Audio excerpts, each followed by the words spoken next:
हाँ 1 मिनट जरा अंदर आना। क्या हुआ सर? 1 मिनट आओ ना। अरे चाय कॉफी की क्या जरूरत है, फिर कभी पी लूंगा। बैठो। एलईडी के लिए स्टेबलाइजर बहुत जरूरी है क्या? हाँ सर, अगर वोल्टेज ऊपर नीचे हुआ तो टीवी उड़ जाएगा ना। अच्छा। अरे हरे, हाँ बोलना। तू पहले एलईडी टीवी का सेल्समैन था ना? हाँ था ना। उसमें स्टेबलाइजर लगाना कंपलसरी है। मतलब ही नहीं है। पावर ऊपर नीचे हुआ तो टीवी शॉर्ट हो जाएगा। ये किस गधे ने कहा? कोई बेवकूफ बनाना तुझे, येड़ा मत बन। अभी किधर है रे तू? पास में ही हूँ, चाय की टपरी पे। अपने सारे लोग वही हैं? हाँ सबको लेके घर या? ठीक है। अब बोल। ये स्टेबलाइजर लगाना जरूरी है, नहीं लगाया तो टीवी की जान को खतरा है। आई, बीच में मत आ, मैं बात कर रहा है ना। तू जा अंदर। मार्केटिंग वालों पर हटी है मेरी, किल्ला ठोक दूंगा। बैठ आपने। अब बोल, ये जो स्टेबलाइजर लगाया ये टीवी के लिए जरूरी है? नहीं सर। जब जरूरी नहीं है तो कस्टमर्स को लूट क्यों रहा है? बोल। मंथली टारगेट का पंगा है सर। तू अपने टारगेट के लिए, मैं अपने टारगेट के लिए, एक दूसरे को ही लूट रहे। देखा जाए तो टारगेट पे हम लोग हैं, सब कंपनी के दल्ला बने हुए। अरविंद चुप हो जा। मैं इसको नहीं कोस रहा हूँ, अपने आप को कोस रहा हूँ। मैं इसके जैसा ही हूँ ना तेरे जैसा। हो। तेरी भी ऐसी खोली है। हाँ बिल्कुल ऐसी। तो अपने घर में काय को लूटने को आया रे? जूते निकाल। क्या? जो बोल रहा हूँ कार। ओ, तेरा लेफ्ट की तरफ से फटा है और मेरा राइट की तरफ से फटेला है। नया सॉक्स काय को नहीं खरीदा? इस महीने ज्यादा खर्चा हो गया इसीलिए नहीं खरीद पाया। इसलिए सॉक्स नहीं खरीद पाया? हाँ। तो कुछ तो खरीदा होगा। टीवी खरीदा ना सर, और ईएमआई पे फ्रिज और मोबाइल। फालतू चीज बेचने के लिए 1000 सेल्समैन है और जरूरी चीज बेचने के लिए एक भी नहीं। एक आए रे। सर एनर्जी ड्रिंक है, अभी मार्केट से लिया है। पानी गले से नहीं उतरता। क्या बात कर रहे हैं, इसमें 8 विटामिन है। 12 केमिकल भी है। तू तो सिर्फ खटमल है, मैं तो जानलेवा मच्छर हूँ। ये जहर है और इसे मैं फैला रहा हूँ। क्या हो रहे? इस शाणे से मिलाने के लिए टीवी के लिए स्टेबलाइजर चिटका रहा था।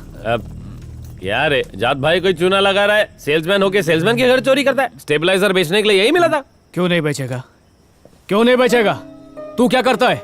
हर महीने कंपनी बदलता है, घटिया से घटिया प्रोडक्ट को भी नंबर 1 बोलता है। कस्टमर खुश रहे या दुखी, बस उसको चिटका दो। और इसको देखो, मोबाइल से महंगा उसका चोरी का इंश्योरेंस बेचता है, बड़े बड़े वादे करता है और बोलकर हंसता है कि चोरी होने पर सब लोग थोड़ी कंप्लेन करते हैं और किए भी तो खाली 5% करेंगे, मतलब बाकी का सारा प्रॉफिट ही प्रॉफिट है। और मैं इसकी शान पट्टी पर खुश हो रहा था। हमारे जैसे लाखों लोग हैं जो बिना जानकारी के कोई भी प्रोडक्ट बेचने के लिए निकल जाते हैं और जरूरत पड़ने पर लोगों पे थोपते भी है, पर हमें यह एहसास नहीं है कि हम खुद को धोखा दे रहे हैं। मैं मेहनत से 10 रुपए कमाता हूँ तो कोई मुझे 20 रुपए की फालतू चीज चिपका देता है।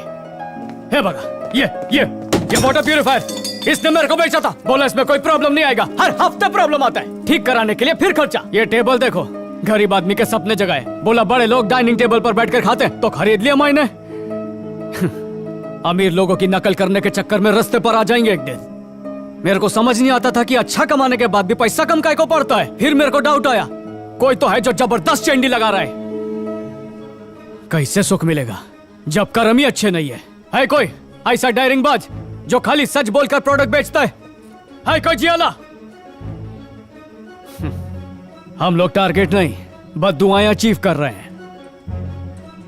यहाँ पे बनाने वाले से बेचने वाले ज्यादा है। बेचने वाले कचरा भी बेचने को तैयार है तो बनाने वाला बिंदास जहर भी बना रहा है। अरे माफ करो रे बाबा, मेरे को इस झंझट से नहीं मांगता मेरे को ऐसा पैसा। तुम लोगों का तो पता नहीं पर मेरी आंखें खुल गई है। आई, वो घसीटने वाला डेबिट कार्ड दिया था ना, वो वापस कर। काय को? बोला ना वापस कर।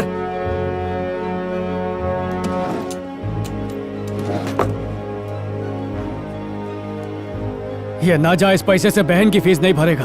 अरविंद, कल फीस का आखिरी दिन है रे, कल फीस नहीं भरी तो उसको परीक्षा में नहीं बैठने देंगे। ये हाई के पैसे से एग्जाम देने से अच्छा तो फेल हो जावे। अरे तेरा डोका फिर गया है क्या? अरे तो क्या करूं मैं, क्या करूं? तू बोलती है घर संवारने के लिए काम कर, आज पता चला उसी काम से किसी और का घर उजड़ता है। समझ नहीं आता क्या करूं मैं। धचका लगा मेरे को माँ, थोड़ा टाइम दे मेरे को। कहाँ जा रहे हो तुम लोग? थांबा।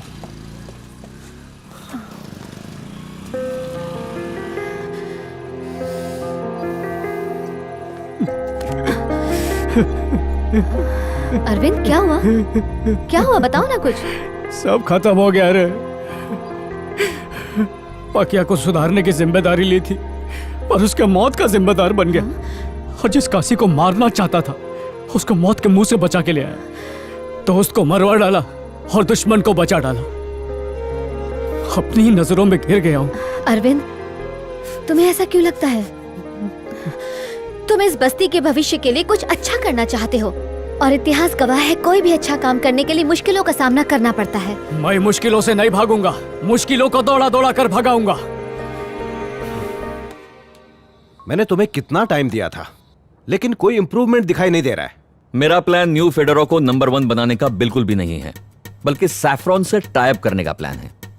ये क्या कह रहे हो तुम? टाइप करने का प्लान है? How is it possible? मेरा बेटा इसे पॉसिबल बनाएगा।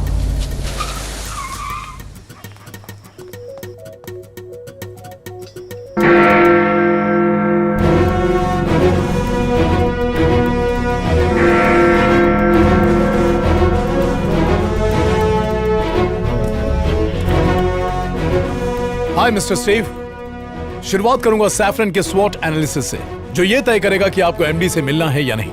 आज इस बस्ती के 3 लोग मारे गए। सैयद और बाबू ने काशी के वास्ते जान गंवाई और पाकि बेईमानी से ईमानदारी की जिंदगी जीने के लिए मेरे दोस्त पाकिया ने।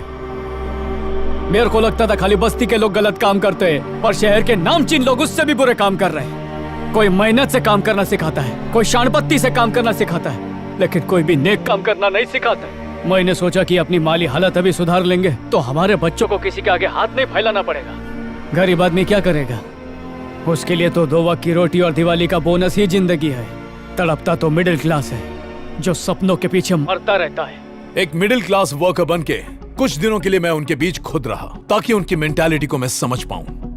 अगर डिस्काउंट मिले तो वो जहर भी पी लेंगे। हम में ये परख होनी चाहिए कि कौन सा बिजनेसमैन हमसे अपना उल्लू सीधा करवा रहा है। मेरे पिता भले ही एमडी थे, लेकिन मैंने कभी उनका सहारा नहीं लिया। मैंने अपनी पहचान अपनी मेहनत से खुद बनाई है। तब जाकर सिर्फ सैफरॉन कंपनी को ही नहीं बल्कि पूरे फूड इंडस्ट्री को अच्छी तरह से समझ पाया। गरीब गलती करता है तो उसे खुद भुगतता है, पर जब अमीर गलती करता है तो पूरे समाज को भुगतना पड़ता है। अगर मेरा प्लान कामयाब रहा तो हम रोजाना उनके पर्स से 100 रुपया निकलवाएंगे। अनजाने में हो या जानबूझकर, जो चीज हजारों लोगों को नुकसान पहुंचाती है वो गलत ही है। कुछ देश की ताकत है बुद्धिमान लोग और कुछ की कमजोरी है बेवकूफ लोग।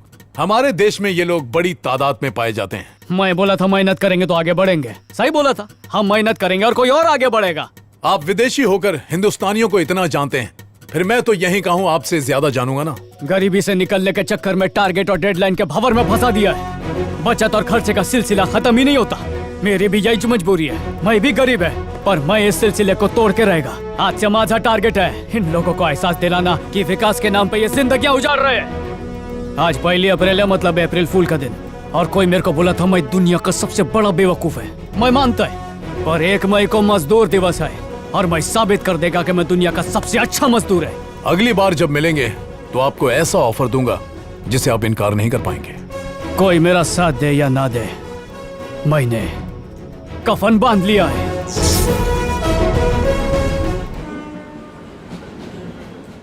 बाबा, एक बात पूछने का था तुमसे। बोलो बेटा। जिंदगी उथल पुथल हो गई है, ठहराव लाने के लिए थोड़ा टाइम मांगता है। वापस पैरों पे खड़े होने के लिए मेरे को आपकी मदद चाहिए, इसलिए काय पाहिजे? महीने भर के लिए घर का खर्चा संभाल ले बाबा। 1 महीने के लिए मेरे को पाल ले। अरे बस इतनी सी बात, मैं सब संभाल लूंगा। कस्तूरी मैडम, कौन है? आपसे बात करनी है। मैं पकिया का दोस्त अरविंद है। मुझे नहीं मिलना, जाओ।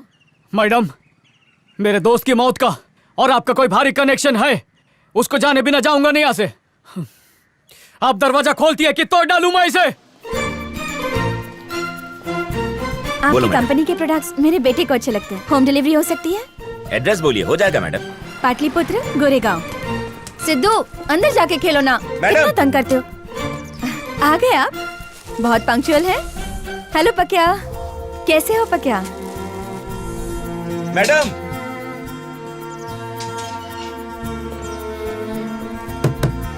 मैडम। हाँ पकिया।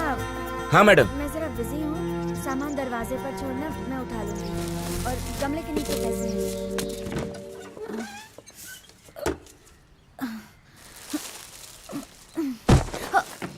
क्या मैं इसकी वजह जान सकती हूँ डॉक्टर? पैक्ड फूड या ड्रिंक्स टेस्टी बनाने और उनकी ड्यूरेबिलिटी बढ़ाने के लिए ज्यादातर फूड कंपनीज हार्मफुल प्रिजर्वेटिव्स और केमिकल्स ऐड करते हैं। टेस्ट अच्छा होने से बच्चों को उनकी आदत पड़ जाती है। इससे लॉन्ग रन में कुछ बच्चों के इंटरनल बॉडी पार्ट्स में डैमेजेस होने लगते हैं। Depending on their resistance capacity to fight diseases, कुछ बच्चों पर उसका कम असर होता है, वहीं दूसरी ओर कुछ बच्चों पर ज्यादा हार्मफुल इफेक्ट होता है। अब स्ट्रॉन्ग इम्यून वाले बच्चे ट्रीटमेंट के बाद रिकवर हो जाते हैं, पर बहुत से कमजोर इम्यूनिटी वाले बच्चे अपनी जान गंवा बैठते हैं। बच्चा कितनी क्वांटिटी में उन प्रोडक्ट्स को कंज्यूम करता है उससे भी बहुत फर्क पड़ता है। ज्यादा प्रॉफिट के लिए फूड कंपनी सस्ते और घटिया इंग्रेडिएंट्स डालते हैं, जैसे आटे की जगह मैदा, आर्टिफिशियल कलर्स, हार्मफुल केमिकल्स जैसे sodium nitrate, high fructose corn syrup, घटिया क्वालिटी का ऑयल एटसेट्रा। आपके बच्चे का रेजिस्टेंस पावर लो था। लंबे समय तक जंक फूड और पैक्ड ड्रिंक्स कंज्यूम करने की वजह से उसे कैंसर हुआ। ज्यादातर फूड कंपनीज ना तो गवर्नमेंट के सेट गाइडलाइंस और रूल्स फॉलो करती है, ना ही बिजनेस एथिक्स। ह्यूमन वैल्यूज से उन्हें कोई सरोकार नहीं। पेरेंट्स को अपनी जिम्मेदारी समझनी चाहिए। बच्चों को जंक फूड से दूर रखना चाहिए और उन्हें घर का खाना ही देना चाहिए, वही सेहतमंद है। दुनिया में सबसे ज्यादा कैंसर पेशेंट्स जिन देशों में हैं, उनमें हमारे देश का नंबर 2 है। कितने दुख की बात है, हमारी नई पीढ़ी फास्ट फूड की शिकार हो रही है, उसकी वजह से मर रही है। अपने बच्चे के असली कातिल को सजा दिलवाने के लिए मैंने सैफरन कंपनी के ऊपर केस कर दिया। आपके पास क्या प्रूफ है कि सैफरन कंपनी का प्रोडक्ट खाने से बच्चे को कैंसर हुआ है? स्कूल में कुछ गलत खाया होगा या खाने पीने में प्लास्टिक का इस्तेमाल करता होगा, या फिर हो सकता है आपकी सिंथेटिक साड़ी की वजह से हुआ हो। सबूत ना होने से कोर्ट ने मेरा केस डिसमिस कर दिया। कोई मेरा साथ देने वाला नहीं था। तब मैंने फैसला किया कि मैं खुद सबूत इकट्ठा करूंगी। फिर मैं भी सैफरन के ही प्रोडक्ट्स खाने लगी, वही जहर जिसे खा के मेरे बेटे को कैंसर हुआ था। मैं सैफरन के प्रोडक्ट्स का पर्दाफाश करके रहूंगी। अपने ब्लड सेल्स में होने वाले बदलाव को मैं पूरी तरह से ट्रैक कर रही हूँ।